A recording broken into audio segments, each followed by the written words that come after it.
ಸುಮತಿ, ಅಂತರಾಳದ ನುಡಿಗಳನ್ನು ಈಗ ನುಡಿದನು, ಕೇಳಲೇ ಬದಲರಿ.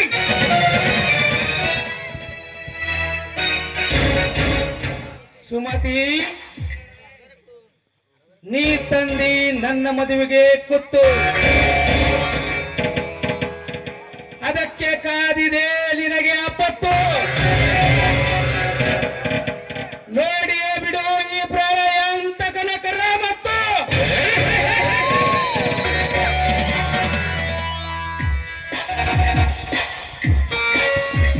ಸುಮತಿ, ಈ ನಿನ್ನ ಸಮಾಜದಲ್ಲಿ ಏನು ನಡೆಯುತ್ತಿರುವುದು ಎಂಬುದು ನಿನಗೆ ಗೊತ್ತಾ?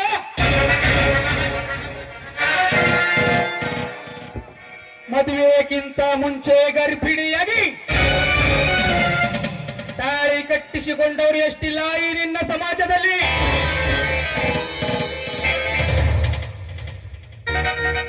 ಸಾಹುಕಾರನ ಮನೆಗೆ ಕೆಲಸಕ್ಕೆ ಹೋಗುತ್ತೇನೆ ಎಂದು ಗಂಡನಿಗೆ ಹೇಳಿ ಹೋಗಿ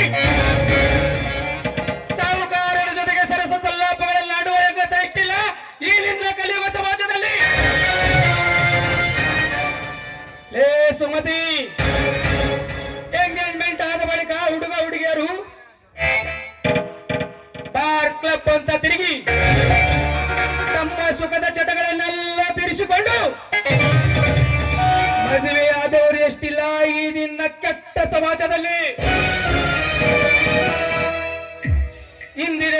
ಇಂದಿನ ಕಾಲದ ಕಾಲೇಜಿನ ಹುಡುಗ ಹುಡುಗಿಯರು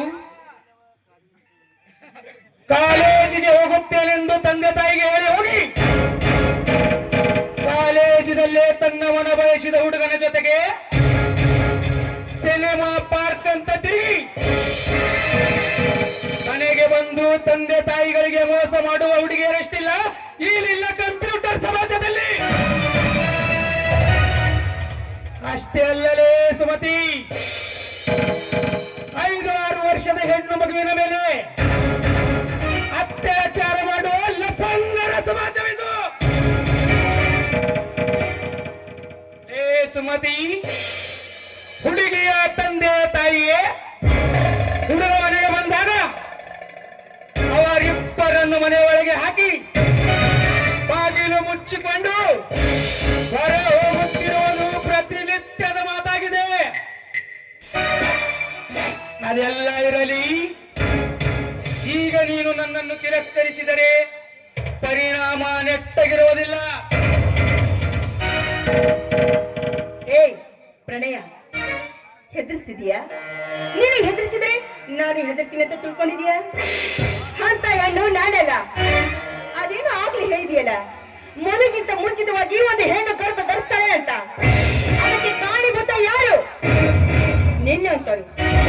ನಿನ್ನಂತರು ಎಂದು ಹೆಣ್ಣಿಗೆ ನಂಬಿಸಿ ಮೋಸ ಮಾಡಿ ಪ್ರೀತಿ ಹುಚ್ಚು ಹಿಡಿಸಿ ಅವಳನ್ನು ಗರ್ಭಿಣಿ ಮಾಡಿಸಿ ನಡು ರಸ್ತೆಯಲ್ಲಿ ನಿಲ್ಲಿಸುವ ತಾಯಿ ಗಂಡರು ನೀವು.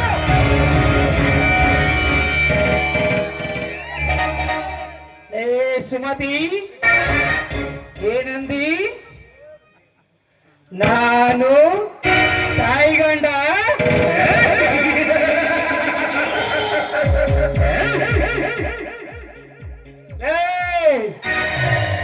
ಏನಪ್ಪ ತಾಯಿ ಗಂಡನಂತೆ?